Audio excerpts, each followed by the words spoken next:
All right, so there's a saying in entrepreneurship that's important to fail fast and learn and pivot quickly. Because if you keep making the same mistakes over and over again, they compile, they snowball, and the negative momentum eventually becomes too much to bear.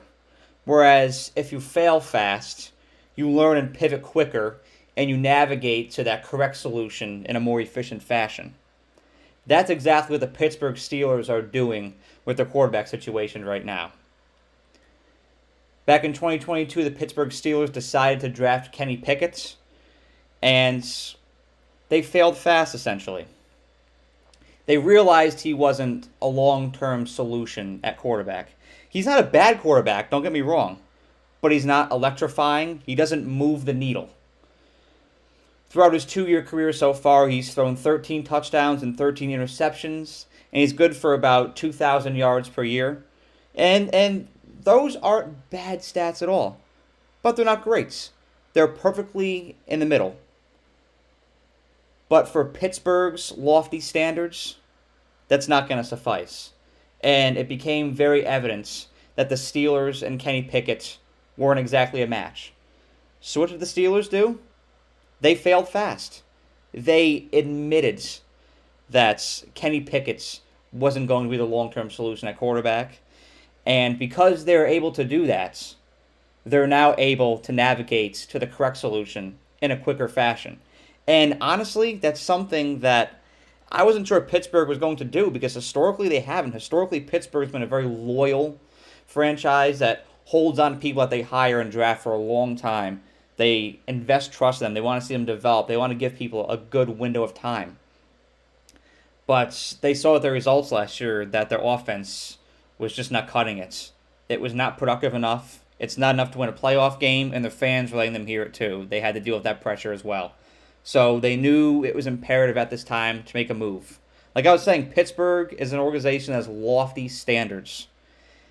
It's a very decorated franchise with a rich history. Super Bowls are the standards. Simply making the playoffs is not enough.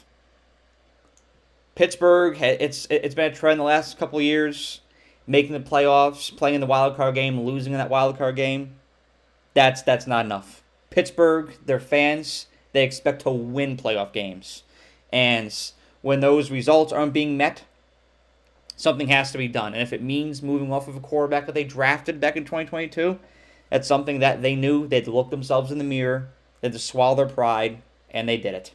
And I'm proud of Pittsburgh for that. I really am. It's a move that I think is going to really benefit the franchise in the future and set them closer on that path to sustainable success that they desire.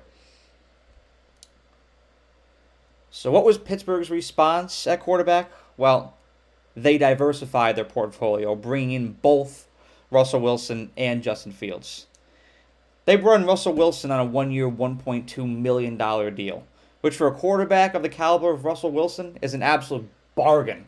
I mean, that's like buying a Five Guys burger for $4. It just, that just doesn't happen.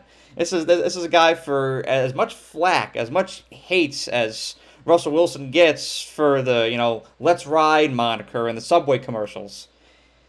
He still threw for 26 touchdowns last year. You want to know how many touchdowns Russell Wilson threw in the year he won the Super Bowl 48? 26 touchdown passes. You know why? Because he was paired with an excellent defense. He's going to be paired with an excellent defense in Pittsburgh this year as well. It's a top 10 defense. It's not the Legion of Boom, but it is a top 10 defense, and Russell Wilson thrives when he's paired with one. So I think that could be a real recipe for success for the Steelers. But this is why the situation is so ideal for the Steelers. What if it's not a success for Russell Wilson? What if you get to week 5 and he's got 3 touchdown passes and 5 interceptions? Well, you've got Justin Fields parked in your garage. You go park Russell Wilson, you take Justin Fields out for a spin. See how he operates. They brought Justin Fields in for a 6th-round pick. That is a remarkable deal as well. Now, granted, that 6th-round pick could turn into a 4th-round pick, but nonetheless, it is still a fantastic deal. You got somebody like Justin Fields for a draft pick. You can assess him. Justin Fields could eventually be your long-term answer at quarterback. He's young enough. Russell Wilson is in his mid-30s. He's starting to get older. He could be a quarterback. They could set him up for a long-term deal. Those discussions have been taking place where Russell Wilson could get a long-term deal with the Steelers. And if it pans out, that's great. They have a solution for a couple of years.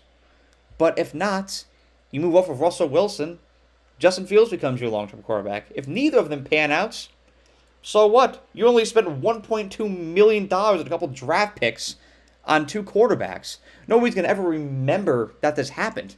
It's very low risk, potentially high reward. But if nothing pans out from it, so be it. You go either draft a quarterback or you go sign somebody in the offseason next year.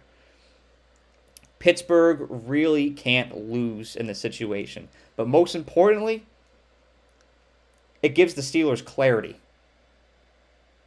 It lets them know who they are more. They're not getting into one of these situations where, you have all this money tied up into a quarterback. You sign a quarterback to, a 4-year, $200 million deal, and then when it doesn't work out after 2 years, you're trying to move off of him, and his contract's too much for another team to absorb, and so you've got to eat the salary cap. They're not getting into that kind of situation.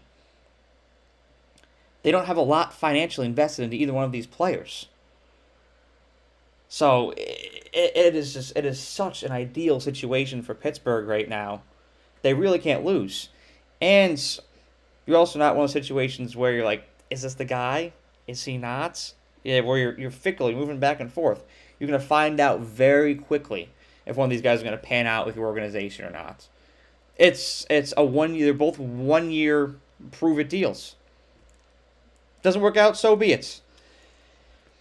It is just absolute wizardry pulled off by the Steelers front office. I've never really seen anything like this before, but it's an interesting dynamic, and I want to see how it operates. I want to see how Russ performs. I want to see how Justin Fields performs. In this age, too, they're both mobile quarterbacks. Pittsburgh knows that they need to be able to stretch the field a little bit. You can't have a guy just staying in the pocket. You got to have a guy that can move out of the pocket. And both of these quarterbacks are mobile. Russ Wilson is not as much as he used to be, but he can still move out of that pocket, don't get me wrong. And Justin Fields is electrifying on his legs. Fact of the matter is, it's tough to replace somebody like Ben Roethlisberger. Somebody who was as dynamic as sort of a household name for your franchise as Big Ben. It's tough to replace that. The Patriots have struggled to replace Tom Brady. The Colts have struggled to replace Andrew Luck. They're still struggling. The Patriots are still struggling. And the Broncos are still struggling to replace Peyton Manning. And he left in 2016. It's insane. But it's tough. When you have a household franchise quarterback like that, it's tough to replace them. But having a situation like this is the most formidable solution for the Steelers. And I can't wait to see how it plays out this fall in the Steel City. I'm fascinated. Have a great day. Thank you so much for watching this video. I really appreciate you and the time that you took out of your day to watch the video. And if you enjoyed it, please be sure to like the video and share it, as well as subscribe to The Era. The more likes and subscribers I get on this channel, the more resources I can attain, and the more resources I can attain, the more value I can provide to you, the viewer. And that is how I show my appreciation for you for the time that you devote to watching my videos. So thank you so much, and have a great day.